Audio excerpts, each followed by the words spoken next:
গুন্ডা চাঁদাবাজ মির্জা আব্বাসের গৃহপালিত ছাত্রদল ঢাকা ৮-এর এরা আজকে হামলা করেছে নাসিরউদ্দিন পাটোয়ারির উপরে। ২৪ পরবর্তী সময়ে এই ধরনের আচরণ তো আমরা চাই নাই। ছাত্রদলের আজকের যে হামলা, এই হামলা প্রতিফলন ইনশাল্লাহ ১২ তারিখ ঘটবে। আমি কেমন, আমি খারাপ না ভালো, আমি কেমন হইতে পারি, খারাপ হইলে কতটা হইতে পারি, ঠিক এই মুহূর্তে ঢাকা ৮ আসনের ১১ দলীয় জোটের প্রার্থী আমাদের জনাব নাসিরউদ্দিন পাটোয়ারির উপরে ছাত্রদল হামলা করেছে।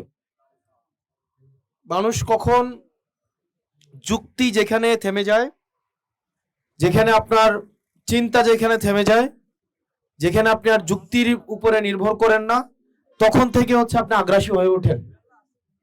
আমরা আসলে মনে হয় যে এটা কি ওনাদের প্ল্যানের অংশ কিনা, আমাদের এখন চিন্তা করতে হয় এটা কি ওনাদের প্ল্যানের অংশ কিনা। নাসিরউদ্দিন পাটোয়ারি ফেসিবাদের সময় ভারত বিরোধী অবস্থান নিয়ে উনি ৬০ দিন ঢাকা বিশ্ববিদ্যালয়ে রাজু ভাস্কর্য আন্দোলন করেছিলেন।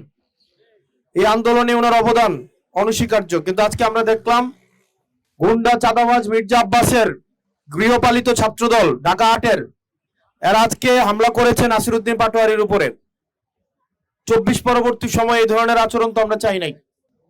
আমার যুক্তি, আমার কথা, আমার রিজনিং যদি আপনার পছন্দ না হয়, আপনি সেটা যুক্তি দিয়ে খণ্ডন করবেন, সেটা আপনি আমার বক্তব্যকে আপনি বক্তব্য দিয়ে খণ্ডন করবেন, আমার চিন্তাকে আপনি চিন্তা দিয়ে খণ্ডন করবেন।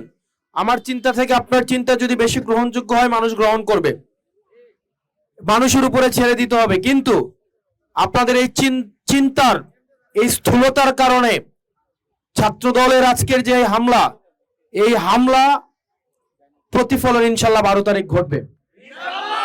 এটা মানুষের উপরে দায়িত্ব জনগণ নির্ধারণ করবে আগামী ১২ তারিখ।